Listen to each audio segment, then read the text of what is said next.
Why did you decide the first time not to stand for the anthem? I think simply I felt like it was the right thing to do. I think in part, seeing what Colin went through the first time and seeing even Eric Reed and Jeremy Lane and what was said about them and the way that it was said about them, and not talking about the issues that they wanted to talk about, that felt wrong to me. And I understand that kneeling in front of the flag is a very strong statement. But I felt like the conversation went more racist than really talking about the issues. And not that I can sympathize with what it means to be black in this country, but I am gay, and I feel like I have a level of empathy in just, not having all my rights protected. You made a decision a few years ago to come out publicly. How has that informed what you're doing now? In much the same way that I came to the decision about kneeling, I came to the decision about coming out. It wasn't really a question of, is this the right thing to do? Should I do this? It very quickly became, why am I not? Why am I not out?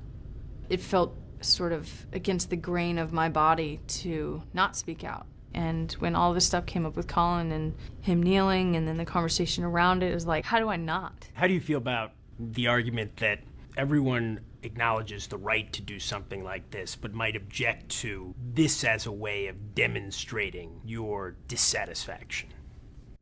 I understand where they're coming from, but I also think that there's a place for that and for that love of the flag, but also understanding what that flag is actually representing and what it actually means and what it means for someone to either be drafted in the military or join the military. It's to fight for not just a particular type of patriotism that is comfortable for you, but all kinds of patriotism. And it's meant to protect everybody. On Sunday, on the 15th anniversary of 9/11, you didn't kneel. You linked arms with your teammates. What was your thinking going into Sunday? I had a lot of conversations. I talked with a few guys on the Seahawks. I thought that was pretty powerful. I think that 9/11 deserves the utmost respect, and while I personally, in my heart, I don't think it's disrespectful to kneel in front of the flag. Otherwise, I never would have done. I understand that it's a heavy day. You have another decision to make. Thursday night, representing the United States, which has not been the case, and you're representing your club team. How is that influencing your thinking about Thursday night? Tremendously. It is different. I understand that. In a way, I think a lot of people feel like it's more inflammatory to protest while wearing that shirt, but I actually feel like it's more American to do that and to represent my country. So what will you be doing? I want to ultimately bring as many people to the conversation as possible. So I'm trying to find a way to talk about what I want to talk about and not alienate people. I'm working through that, but I will be doing something.